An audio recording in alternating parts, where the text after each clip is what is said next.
Reptile Tall Glass Terrarium Review. Rainforest is a renewable, environmentally friendly reptile habitat made of sustainable maritime pine and sphagnum moss. This terrarium substrate is a decorative substrate that can render natural planted terrariums for humidity-loving reptiles like the ball python, amphibians, invertebrates from tropical rainforest habitats. By absorbing and slowly releasing moisture, the rainforest substrate naturally controls the terrarium's humidity. On the other hand, the natural sphagnum moss's presence in the mixture increases its hygroscopic properties. The air's humidity level's primary function is to help in the shedding and avoid respiratory infections.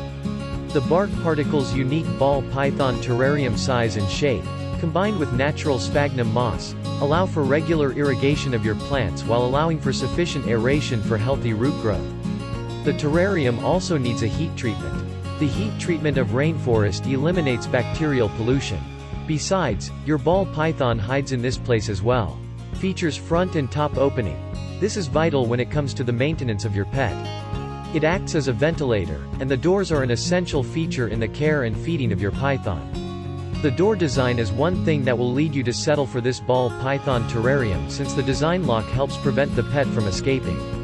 Durable material. Rainforest glass terrarium is made of a good quality stainless steel mesh for optimum ventilation and UVB penetration. The glass is also stable, hence the cage is worth your money. Waterproof bottom. Compared to traditional terrariums, the bottom portion has an extra high front bottom glass, providing a higher water level and increased water volume. This allows you to have a large water section or aquarium section adjacent to the land or terrarium section, allowing you to hold aquatic animals and plants. Don't forget to subscribe. Don't forget to subscribe.